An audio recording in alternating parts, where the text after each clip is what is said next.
শেষে কি নাম ম্যাচ ফিক্সিং, সেটা নিয়ে যুদ্ধ জয়, হার জিতের গল্প না। আমি তাই ভাবছি মানুষ কতখানি মানে ফুলিয়ে ফাঁপিয়ে বাড়িয়ে চাড়িয়ে বলে। আমি না প্রথমটা ধরতে পারিনি যে আলটিমেটলি কি হচ্ছে বা কেন হচ্ছে বা কার সঙ্গে টাগফাটটা চলছে। ঠিক আছে, প্রথমে ভেবেছিলাম যে দিদি, হ্যাঁ মানে যাকে দিদি পাতিয়েছিল সেই দিদি, আর তারপরে ভাবলাম না যাকে ভাই পাতিয়েছিল তার সঙ্গে হয়তো প্রবলেম হচ্ছে, নাহলে এরকম ধরনের কথা বলছে, এরকম ভেবেছিলাম। বাট বিশ্বাস করো টিনু সুন্দরীর গল্পটা আসেইনি, ভাবিনি, এজন্যই ভাবিনি, কারণ টিনু সুন্দরী তো অলরেডি দিল্লি যাওয়ার আগে পরিষ্কার বলে দিয়েছে যে আমি আর কোনো কেস কামারির চক্করে পড়তে চাই না, সমস্ত জায়গা থেকে নিজেকে অ্যালুফ করে নিচ্ছি। আর আগেও বলেছে যে এগুলো কিছুই হয় না, ডেটের পর ডেট পড়ে, ডেটের পর ডেট পড়ে, টাকা পয়সা খরচা হয়, দুতরফেরই আলটিমেটলি সলিউশন কিছু নেই। কারণ টিনু দুবার সীমাদির নামে কিন্তু কেস ঠুকেছিল যতদূর জানি, সাইবার ক্রাইম অফিসে মানে কিছু করেছিল। তো ওর বক্তব্য কিন্তু সীমাদির এগেনস্টেই ছিল, অনেকেই ওকে নিয়ে নেগেটিভ কন্ট্রোভার্সি সেই সময় করছিল, শুধুই নেগেটিভ কন্ট্রোভার্সি, এবং সেই লেভেলে কিন্তু সীমাদি মানে অতিরিক্ত হয়ে গেছিল, স্বাভাবিক। পাতানো ভাইয়ের প্রতি এত বেশি সীমাদি আর কি বলবো দরদ উদলে পড়েছিল। তো ঘরের মেয়ে ছিল না, মানে ওই যে আমাদের তাতু তাতিমার তো ঘরের মেয়ে ছিল, তার জন্য সেই লেভেল নিজেকে মানে টিনুর ননদ ভাবতো, আর সেই লেভেলের টিনুকে বলেছে, মানে লিমিট ক্রস করে। এখন শুনতে পাচ্ছি তার কাছে নাকি মুচলেখা দিয়ে ক্ষমা চেয়েছে। হ্যাঁ, তো এখানে তো এরকমই হয়, প্রথমে তোমরা ভিডিও করো, করে সেই লেভেলে বক্তব্য রাখো, আর তারপরে ব্যাকডোর দিয়ে গিয়ে লয়ার দিয়ে ক্ষমা চেয়ে নাও, সলভ। এর আগেও শুনেছিলাম না যে বড় চ্যানেলের ওখানেও কী সব ক্ষমা টমা চেয়েছে, শুনেছিলাম, অ্যাসিওর কিছু জানি না। তো যাই হোক, কাল থেকে বেশ অনেক কিছু হচ্ছে, যুদ্ধ জয় যুদ্ধ জয়, যুদ্ধ যেতে হতে চাইছি, জানি না এখনও জয় হবে কি না। অথচ শুনলাম ফিক্সিং ম্যাচ, কারণ লয়ারে মোটামুটি কথা হয়ে পুরো সলিউশন হয়ে ও একটা মুচলেখা জমা দিয়ে ব্যাপারটা থেকে বেরিয়ে আসছে, আর এরকম ধরনের ভিডিও করবে না সেটা থেকেও বেরিয়ে এসছে, এগুলো সব হয়েই গেছে। আর ওদিকে টিনু তো পরিষ্কার বলে দিয়েছে আর ও নতুন করে কোনো কেস চালাবেই না, যেই মানে হাজব্যান্ডের এতেই সে কেস চালাতে চাইছে না, তাহলে সেখানে কন্ট্রোভার্সি ক্রিয়েটাররা তো বালাই শাট আর কি। তো সেই টিনু পুজোর আগেই সেটা বলে, মানে পুজোর আগে কোথায়, দিল্লি যাওয়ার আগেই সেটা বলে পুরো ব্যাপারটাকে শর্টআউটই করে দিয়েছিল। সেই রকম একটা কেস নিয়ে কি হাইপ তুলছিল মাইরি সীমাদি। আমি তো ভাবছিলাম যে পাতানো ভাই পাতানো দিদি এদের সঙ্গে নতুন কিছু গল্প, ও বাবা পুরনো গল্প। তারপরে বলছিল আমার রাতে ঘুম হবে না, টেনশন হচ্ছে, যেতে হবে, এই করতে হবে, ভোরবেলা উঠে যেতে হবে। হ্যাঁ, তো ভোরবেলা যেতে হবে, কারণ কোর্টের কাজ আমি টিনুর ক্ষেত্রেও দেখেছিলাম সকালবেলার দিকে এইসব ধরনের কাজগুলো বেশি হয় আর কি, তো সেই জন্য। আর একটা জিনিস দেখলে কি মানে ম্যাচিং না, ওদিকে টিনু সুন্দরী রাধানগর আসছে, মানে সীমাদির বাড়ির জায়গায়, আর ওদিকে সীমাদি হাসনাবাদ যাচ্ছে। সত্যি ভাবা যায় সেরকম যদি সিরিয়াস কিছু হতো, টিনু সুন্দরী কি হাসনাবাদ ছেড়ে রাধানগরে আসতো? ভাবো, ব্যাপারটা বুঝতে হবে, তাই না? তো যাই হোক, welcome back to my channel. আশা করছি তোমরা সবাই খুব ভালো আছো, আর আমিও খুব ভালো আছি নতুন একটা ভিডিওর সাথে। আমি রুনা লাইফস্টাইল থেকে। কালকের আমার একটা কমেন্ট এসছে তিলকে তাল করা, এবার সেটা কার এগেনস্টে বা কার উদ্দেশ্যে বলেছে জানি না। যদি আমার উদ্দেশ্যে বলা হয় তাহলে তাকে আমি এটা বলতে চাই যে আমি তো মানে কি বলবো, কোন ছাড় তিলকে তাল করা, মানে কোনো একটা ছোট্ট জিনিসে হয়তো তবু বাতকে বাতাঙ্গার বানাই, ছোট্ট একটা জিনিস। বাট এখানে কন্ট্রোভার্সি ওয়ার্ল্ডে যা দেখছি, মানে তিল থেকে তালই করা, মানে একটা ছোট্ট সিলি জিনিস নিয়েও যে বিশাল লেভেলের হাইপ তোলা যায়, সেটা নিয়েও যে এই লেভেলের আর কি উত্তেজনা, এই লেভেলের সমস্ত কিছু মাই ডগ টাইপস আর কি, মানে আমি তো ভাবতেই পারছি না। তাই বলছি মানে তিলকে তাল সত্যি কন্ট্রোভার্সি ক্রিয়েটাররা পারে, কিন্তু তো সে গ্রেট হোক কন্ট্রোভার্সি ক্রিয়েটার, হ্যাঁ দারুণ পারে একটা জিনিসকে বাতকে বাতাঙ্গার, মানে মরা একটা কেস সেইটাকে নিয়ে এমন করলো, মানে যেটা পুরো শর্ট আউট হয়েই গেছে, আর যেটা মানে একদম সলভই। কারণ টিনু তো বলেই দিয়েছে আগে থাকতে যে সে আর এইসব ব্যাপারে ওরিড নয়, আর সেখানে শুধু কোর্টের ব্যাপার গিয়ে মানে ডিসমিস করা। আর যেটা বুঝলাম দুটো লয়ারকে বসে ব্যাপারটাকে শর্ট আউট করতে হয়েছে। তো আগেই সমস্ত কিছু করা হয়ে গেছে, শুধু গিয়ে শৈশাবু ধ্যানা থ্যানা যা করতে হবে সেইটা। ও বাবা, তার আগে ফাগে যা হচ্ছিল আমি তো ভাবলাম যে হাই লেভেলের। তো যাই হোক, যেটা বলছিলাম সেটা হচ্ছে যে দেখলাম একটা ছোট্ট করে শর্টস করে জানানো হয়েছে। তার আগে বলছিল আমি লাইভ করব, ভিডিও করব, সব কিছু তোমাদের আপডেট দেবো, প্রথম থেকে শেষ পর্যন্ত জানাবো। তো সিরিয়াস, বিশাল সিরিয়াস। হ্যাঁ, তারপরে বলছিল তোমরা আছো, আমি যুদ্ধ জয় করবোই, হ্যানা ত্যানা। আমি নিজের জন্য কোনো দিন কিছু মানে হয়নি, আমার পরকে উপকার করতে গিয়ে আমার হয়েছে। আচ্ছা, আমি একটা জিনিস বুঝি না, মানে আমরা যারা এখানে কাজ করতে এসেছি, মানে আমরা কি দেশের দশের সেবা করতে এসেছি? মানে আমরা কি সোশ্যাল ওয়ার্কার, মানে সোশ্যাল সার্ভিস করে বেড়াই? এরম তো আমরা নই। মানে স্বঘোষিত সোশ্যাল ওয়ার্কার যারা আছে তাদের কথা আমি বলছি না, বাট আমরা যারা কন্ট্রোভার্সি ক্রিয়েটার তারা কি সোশ্যাল ওয়ার্কার? তা তো নয়। আমার তো যতদূর মনে হয় যে ইউটিউব একটা প্ল্যাটফর্ম দিয়েছে, যে এই প্ল্যাটফর্মে একটা আছে যেখানে তুমি ডেলি তোমার লাইফস্টাইল দেখাতে পারো বা কিছু। তো সেই রকমই একটা জায়গা থেকে মানে ক্রিটিসিজম বলে একটা জিনিস হতো, যদিও অনেকে বলেছে যে কন্ট্রোভার্সি জায়গা বলে কোনো জনরাই নেই, ঠিক আছে। তো যাই হোক, সেটা পরের ইস্যু। কিন্তু মোটামুটি সবাই দেখেছে যে ব্লগারদের দোষ ত্রুটি নিয়ে কিছু বক্তব্য রাখলে সেটা ইউটিউব ভিডিওর আর কি রেভিনিউ দিচ্ছে, পরিষ্কার কথা রেভিনিউ দিচ্ছে। সেই জায়গা থেকে তো কন্ট্রোভার্সি ওয়ার্ল্ড তৈরি হয়েছে। তো সেই কন্ট্রোভার্সি ওয়ার্ল্ডে আমরা আমাদের কাজ করতে এসেছি কি না, আমরা দুটো কথা বলতে জানি, কথা বলতে পারি, স্পষ্ট বক্তা, মানে পরিষ্কার করে কথা বলতে পারি। তো সেহেতু কোনো টপিক যদি পাই, সেটা নেগেটিভ হোক পজিটিভ হোক, আমরা বলতে পারি। দেশে দেশে সেবা করতে কিন্তু আমরা বসিনি। আর আমি তোমাদেরকে অনেকবারই বলেছি যে মানে কন্ট্রোভার্সি ক্রিয়েটার হয়ে মনিটাইজ অন করে কেউ কারো দেশের সেবা করে না। আর এই যে পাতানো ভাই বোন দিদি, এই যে পাতানো হয় না, এগুলো সবটাই বিজনেস পলিটিক্স সবার, মানে শুধু এই সীমাদির পাতানো ভাইয়ের সঙ্গে বলে নয়, সবার যারা এরম বুইন পাতায়, হ্যাঁ, বন্ধুত্ব করে, এ বান্ধন তো করে, তারপরে হচ্ছে তোমার ব্লগারদের সঙ্গে হৃদ্যতা রাখে, তারপরে হচ্ছে ব্লগারদের ভাই বোন বানায়, ফোটাফুটি কত কি করে, এগুলো সবই সম্পর্ক তৈরি করা হয়, ক্রিয়েট করা হয়। কেন? বড় বড় ব্লগারদের সঙ্গে সম্পর্ক আছে জানলে ভিউয়ার্সরা তাদের প্রতি ইন্টারেস্ট দেখাবে এবং সেখানে কিউরিওসিটি বশত ভিডিওতে ভিউজ দেবে। এবং অনেক সময় ব্লগাররা নিজেরা কন্ট্রোভার্সিয়াল টপিকে তো কথা বলতে পারে না বা কিছু বলে না, যদিও এক্সেপশনাল আমাদের খোকু, হ্যাঁ, তো বলতে পারে না, তো সব কথা সেইভাবে ক্ল্যারিফাইও করতে পারে না। তো ওরা কাজ দেখায় কিন্তু ভেরি টকেটিভ নয়। তো তখন তারা একটা করে হায়ার করে দালাল, পরিষ্কার কথা, যে এ আমার হয়ে বলবে, এই সবাইকে ভিউয়ার্সদের কাছে সমস্ত কিছু আপডেট দেওয়ার জন্য রেখেছি। আমাদের বাড়ি থেকে তথ্য তলাশ করে আমার বাড়িতে এখন কি হচ্ছে কি না হচ্ছে, আমি কার সঙ্গে সম্পর্ক রেখেছি, আমাদের ওই দিকের কী হচ্ছে, সমস্ত কিছু আপডেট আমরা তার মাধ্যমে ইউটিউব প্ল্যাটফর্মে ছড়িয়ে দেবো। That's it. বুঝতে পেরেছো? এটাই আসল গল্প। এইবার এটাকে কেউ যদি বলে যে না আমি সত্যিই ভালোবেসে ফেলেছিলাম, তাহলে বলবো যে ভালোবাসা কি এত সস্তার জিনিস যে যেখানে সেখানে যত্রতত্ত্ব অপাত্রে দান করা যায়?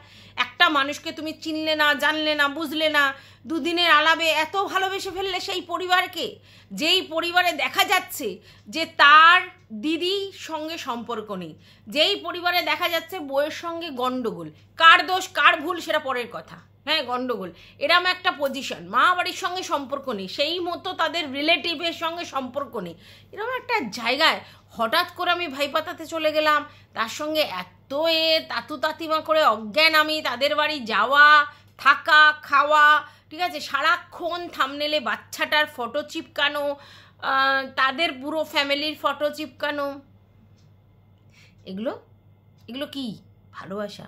ও আচ্ছা আচ্ছা, সে তো বোঝাই যাচ্ছে যে আজকের কি আর তখন কি। দেখো, এবার বলতেই পারে আমি তো বেইমানি করিনি। আচ্ছা, ভিডিওতে কে কি করেছে না করেছে সেটা কিন্তু এখানে বড় ব্যাপার নয়, ইনারে কি হয়েছে না হয়েছে সেটা ব্যাপার। এবার কথা হচ্ছে ব্লগারের সঙ্গে কন্ট্রোভার্সি ক্রিয়েটারের ঝামেলা, দ্বন্দ্ব, বিতর্ক কিছু না কিছু তো হয়েছে। কি নিয়ে হয়েছে তোমরা আমরা সবাই জানি, কিন্তু সেটা বড় ব্যাপার নয়। দুতরফেরই হয়েছে, দুতরফেরই ঝামেলা হয়েছে। সেই জায়গায় কিছু জিনিস লিক আউট হয়েছে, সামনে চলে এসেছে, এই তো ব্যাপার।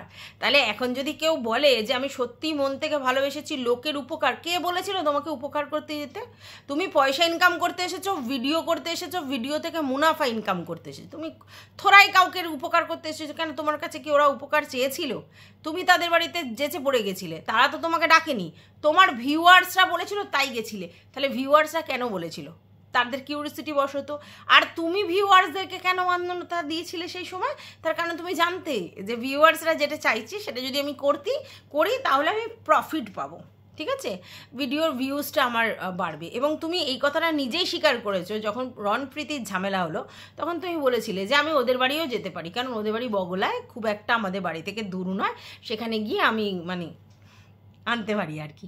এবং হয়তো সেটা ফার চললি, সম্পর্কর ওই যে ব্যাপারটা যেটা টিনু আর খোকার মধ্যে যেটা চললো, সেটা যদি রণপ্রীতি সেরকম কন্টিনিউ চলতো, হয়তো তুমি ব্যাগ উঠিয়ে যেতে, ঠিক আছে। তাহলে তুমি বলছো আমি উপকার করতে গিয়ে ফেসেছি, উপকারের জন্য হয়েছে। তোমাকে কি খোকারা বললো যে তুমি টিনুকে যা যথেচ্ছার করো, যা ইচ্ছে তাই বলো? এখনও টিনুকে নিয়ে প্রচুর নেগেটিভ ভিডিও আমরা করি, আমিও তো করি। তো আমাকে খোকা শিখিয়ে দিয়েছে? নিশ্চয়ই না। আমি আমার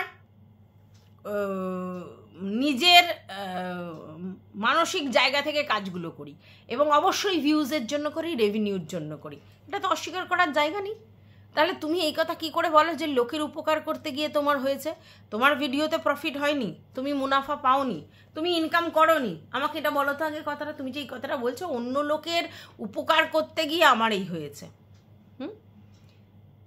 ভিডিওতে ভিউজটাও চচ্চড় করে নেবে সেই রকম অশ্রাব্য কথা, ক্যাঁতা কেতি, ল্যাটা লেটি, খলবল, গামলায় খলবল, তারপরে হচ্ছে জাপটা জাপটি, খাট ভাঙা ভাঙি, কি না কি বলেছো, ঠিক আছে। আর তারপরে সেগুলো বলার পরে তুমি বলছো যে অন্য লোকের উপকার করতে গিয়ে, খোকার উপকার করতে গিয়ে এটা তোমার হয়েছে। খোকা কি তোমাকে শিখিয়ে দিয়েছিল নাকি যে টিনুকে এইভাবে বলো? শিখিয়ে দেয়নি তো। আর আমি যতদূর জানি যে টিনুকে বলবার জন্য খোকাও মাহির, খোকাও বলতে পারে, ঠিক আছে। তাহলে তোমাকে তো শিখিয়ে দেয়নি। তুমি উপযাজক হয়ে ওদের বাড়ি যাবে, ওদের থেকে তত্ত্ব নিয়ে এসে বাইরে আপডেট দেবে, তারপরে এখন এসে বলবে অন্য লোকের উপকার করতে গিয়ে হয়েছে, আমার নিজের জন্য আমার নিজের কিচ্ছু হয়নি। তোমার জন্য হয়তো তোমার পয়সাগুলো কি করেছো? ইনকাম করোনি, টিনুকে বলে কোনো ইনকাম করোনি, শুধুই ওই খোকাদের মুখ চেয়ে তুমি সব করেছো। তোমার কোনো প্রফিট ছিল না, এমনি এমনি তুমি ব্যাগ উঠিয়ে ভিউয়ার্সদের কথায় খোকাদের বাড়ি চলে গেছো। কেন এত মিথ্যা কথা বলো গো? কেন এত মিথ্যা কথা বলো? আমি তো বুঝে পাই না এগুলো কি। বলো যে হ্যাঁ খোকা তোমাকে তোল্লাই দিয়েছে, কারণ খোকার দেখছে যে এরকম একটা কন্ট্রোভার্সি ক্রিয়েটার যদি বলে এবং তার সঙ্গে কিছু আবার ল্যাঙ্গবোর্ড জুটে গিয়ে তারাও বলে, তাহলে কোনো কথা নয়, আমি হাইপে থাকবো, উপরে থাকবো, দোষী আমি নই, আর তুলনামূলক টিনুকে একেবারে দাবিয়ে রাখা যাবে, এটাই তো মেন ফান্ডা ছিল। তাহলে তুমি বলছো খোকা তোমাকে শিখিয়ে দিয়েছে। তোমরা কিছু হলেই বলো আমরা ও বলেছিল বলতে, তাই ও করতে বলেছিল তাই। কেন তোমাদের নিজস্ব বুদ্ধি বাচ্চা নেই? বলো তো, আমি নিজের বুদ্ধিতে চলি, আমি কারোর কথা শুনি না, আমার যথেষ্ট বুদ্ধি আছে, এটা আমার খুব হ্যাঁ আমার এখানটা একটু দুর্বল কিন্তু এটা প্রচণ্ড শক্ত, নিজেই তো বলো। তারপরে যখন প্রয়োজন হয় বলো যে ওর কথাই করেছি, তার কথাই করেছি, এর কথাই করেছি। বয়স তো 9 করে কম হলো না। আমি আমার বয়সের বিচার করে বলছি, নিশ্চয়ই তোমারও আমার থেকে হয়তো 1 বছরের ছোট হতে পারো ম্যাক্সিমাম, তাহলে তো কচি নয়, কচি নয় তো।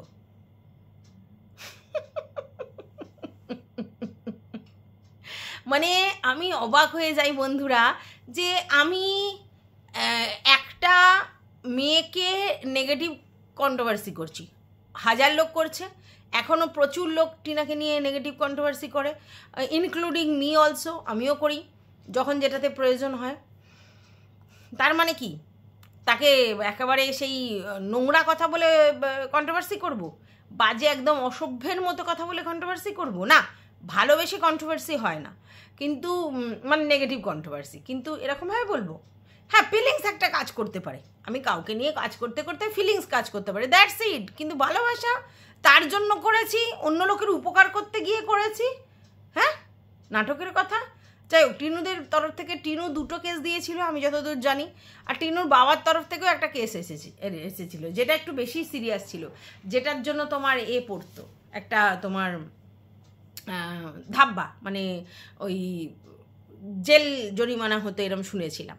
তো যদিও সেটা হয়নি আর কি, ওনারই দিদি ওনাকে বাঁচিয়ে নিয়েছিলেন। তাহলে আজকে ডেটে বলছে এর জন্য হয়েছে।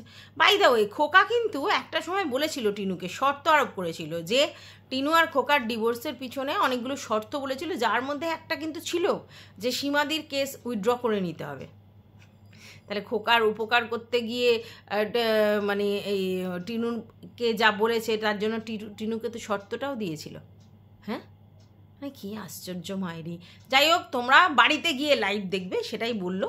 শেষ পর্যন্ত একটা শর্টস ভিডিও দিয়েছে এবং তারপরে গিয়ে দেখলাম কমেন্ট বক্সে অনেক কথা, এবং সেই দেখে কারোর কমিউনিটি চেক করলাম, কারোর লাইভ চেক করলাম, করে দেখলাম যে কমিউনিটি বলা হয়েছে যে আরও আছে, এবং সবে তো শুরু, আরও আছে, আর সেটা নিয়ে একটা লাইভ হবে। আচ্ছা, আর ওদিকে দেখলাম লাইভ, 2টো লাইভ পরপর। হ্যাঁ, প্রথম লাইভটাই দেখলাম একটু, প্রথমে একটা, পরের লাইভটা দেখলাম। ওটা দেখে বুঝতে পারলাম এটা নয়, আগেরটা। তো আগেরটা দেখলাম, আগেরটা দেখার পরে বুঝলাম যে টিনু কেন দিল্লি যাচ্ছে না, এটা নিয়ে সবাই তো কিউরিসিটি দেখাচ্ছে। তো টিনুর ফ্যামিলির লোকজন বা হ্যানা ত্যানা অমুক তমুক এইসব নিয়ে অনেকে অনেক কিছু বলছিল, আমিও বলেছি যে কেন তুই যাচ্ছিস না, ভিউয়ার্সরা সবাই বলছে এইতে। তো কালকের আমি একটা উদ্ঘাটন করলাম যে এক ভিউয়ার্স বলছে যে টিকিট পাওয়া এই সময় খুব সমস্যা, তার জন্য টিকিট পাচ্ছিল না বলে টিনু যাচ্ছিল না। ঠিক আছে, আজকের আবার শুনলাম যে টিকিট কনফার্ম হয়ে গেছে, চলে যাবে, কিন্তু তার আগে এসব কেস ফেস শর্ট আউট করে তারপরে যাবে। হ্যাঁ, তো এবার তার মধ্যে সীমাদির কেস না আমাদের খোকার কেস সেটা জানি না। তো এবার আমি বলি যে আমি যতদূর জানি যে টিনু দিল্লিতে যাওয়ার আগেই পরিষ্কার জানিয়ে দিয়েছিল যে সমস্ত কিছু উইথড্র করে নিতে চায়, ও আর কেস কামারি কোনো ঝামেলায় চড়াতে চায় না, ব্যাপারটা থেকে নিজেকে পুরো গুটিয়ে নিতে চায়। কিন্তু কোর্টের ব্যাপার তো বললেই কিন্তু সঙ্গে সঙ্গে হয় না। তো এখন যখন টিনু কাজে সূত্রে এসেছে ওর বাড়ির কোনো ব্যাপারে, তো এসে মানে পুরো ব্যাপারটা শর্ট আউট করে চলে যেতে চাইছে, যে কোনো রকম লাইবিলিটিস না থাকে। তাই আইনি যে প্রসেসগুলো আছে, যেখানে হয়তো ওর সই সাবুত বা কিছু ডকুমেন্টস দেওয়ার আছে বা কিছু করার আছে, সেগুলো করে যেতে চাইছে। ঠিক আছে, আর সেই জন্যই হয়তো দিল্লি যাওয়াটা ডিলে করছে। একে তো টিকিট পাচ্ছে না, আর দ্বিতীয় কথা এইসব জিনিসগুলো যখন পেন্ডিং হয়ে আছেই, আগেও বলেছে ব্যাংকিং সেক্টরেরও কিছু কাজ আছে, তো এগুলো পেন্ডিং আছে, সেই জন্য হয়তো সেগুলো করেই যাবে, এরকমই কোনো ডিসিশন। তো যাই হোক, টিকিট ওর হয়ে গেছে, তো ও দিল্লি চলে যাবে। হ্যাঁ, দিল্লি চলে গেলে মানুষের কী লাভ হবে অনেকেই বলছে, যদিও আমার কাছে এটা কোনো ফলো ফ্যাক্টর নয় যে তুমি দিল্লিতে আছো কি তুমি হাসনাবাদে আছো, যেখানে থাকলে ও ভালো ব্লগিং দেখাতে পারবে, আমার মনে হয় সেটাই করা উচিত। এবার দিল্লিতে লোকে কেন বলছে, কারণ দিল্লিতে ওর হাই হি ওই সবগুলো একটু ছ্যাবলামিগুলো অনেকটাও কন্ট্রোল করে, বাড়িতে এসে যেটা ও প্রচণ্ড করে। আর দ্বিতীয় কথা হচ্ছে ওখানে গেলে ওটা ডিসিপ্লিন ওয়াইজ থাকবে, এবং যেহেতু সেরকম কিছু করবার স্কোপ নেই, তাই ও হয়তো সিরিয়াসলি ব্লগিংটা করবে, এটাই সবাই চাইছে ওর কাছ থেকে, মানে ওর ভিউয়ার্সরা। আর তার জন্যই হয়তো ওকে বারবার বলছে দিল্লি যাও দিল্লি যাও দিল্লি যাও। তো বাই দ্য ওয়ে, যদি হাসনাবাদে যে সীমাদি যে কেসটা নিয়ে গেছিল সেটা যদি সেই লেভেলের সিরিয়াস ম্যাটার হতো, তাহলে কিন্তু আমার মনে হয় না যে টিনু মানে টিনুও তো ব্লগ দিয়েছে, তো টিনু হাসনাবাদে আসতো, আমার মনে হয় না। কালই তো টিনু হাসনাবাদে এসছে, আর আজকের সীমাদি গেছে, তাহলে তো সিরিয়াস কেসে টিনুকেও থাকতে হতো। যা করার, টিনুর ওই লয়ারই সব ব্যাপারটা সালটে নিচ্ছে, তো ব্যাপারগুলোকে সব ডিসমিস করা হচ্ছে। তো এই ব্যাপারটা, তার মানে এই যে ডিসমিসের ব্যাপারটা নিশ্চয়ই আজকের গিয়ে সীমাদি জানতে পারেনি, নিশ্চয়ই অনেক দিন আগেই লয়ার দ্বারা সমস্তটা জেনেই গেছে। তাহলে মানে মোটামুটি ব্যাপারটা স্যারেন্ডার করেছে, সীমাদি স্যারেন্ডার করেছে। কি স্যারেন্ডার করেছে? যে টিনুকে নিয়ে আর ওরকম বাজে কথা বলবে না। ঠিক আছে, তো স্যারেন্ডার করে দিলে তো এমনি এখানে তো জেতা হারার ব্যাপার নেই কিছু। কি জেতা? যে আমি স্যারেন্ডার করে দিয়েছি, আমার দ্বারা ভুল হয়ে গেছে, ওখান থেকে আমি উইথড্র করতে চাই, যে আমি আর এরম ধরনের করবো না। সেখানে তো জেতা হারার কিছু ব্যাপার নয়। আমি যদি কারোর কাছে, আমি যাকে নিয়ে ধরো ভিডিও করেছি, সে যেই হোক, ছেলে হোক মেয়ে হোক যাই হোক বাজে, এবার সে কেস করেছে, এবার যদি সে কেস করে আর আমি যদি তার কাছে স্যারেন্ডার করি যে আমার দ্বারা ভুল হয়ে গেছে, ভালো করে বুঝো, আমার দ্বারা ভুল হয়ে গেছে, আমাকে প্লিজ ক্ষমা করে দাও, এরকম ভুল আর আমার দ্বারা হবে না, ব্যাস স্যারেন্ডার হয়েছে। তো স্যারেন্ডারে হারও হয় না, জিতও হয় না। বোকা বোকা কথাগুলো লোকের কাছে ছড়াও, আমি জিতে আসবো, জিতে ফিরবো। এখানে তো তোমার সঙ্গে টিনুর কোনো যুদ্ধ হচ্ছে না। টিনুতে এমনি মানে তোমার ছেড়ে দিয়ে চলে গেছে, মানে ময়দান ছেড়ে দিয়ে চলে গেছে যে তোমরা যা পারে করো, আমার আর ইন্টারেস্ট নেই।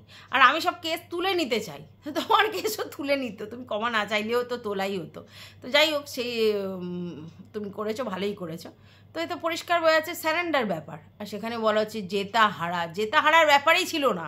যে ম্যাচ ফিক্স হয়ে যায়, যেটা স্যারেন্ডার ব্যাপার, সেখানে জেতা কি আর হারা কি আশ্চর্য। মাইরি ভিউয়ার্সদের বোকা বানানোর জন্য না কন্ট্রোভার্সি ক্রিয়েটাররা এবার সত্যি কথা। তো যাই হোক, এটুকুই বলার ছিল এই ভিডিওটাতে। নেক্সট আরেকটা ভিডিও নিয়ে আসছি, ততক্ষণের জন্য টাটা।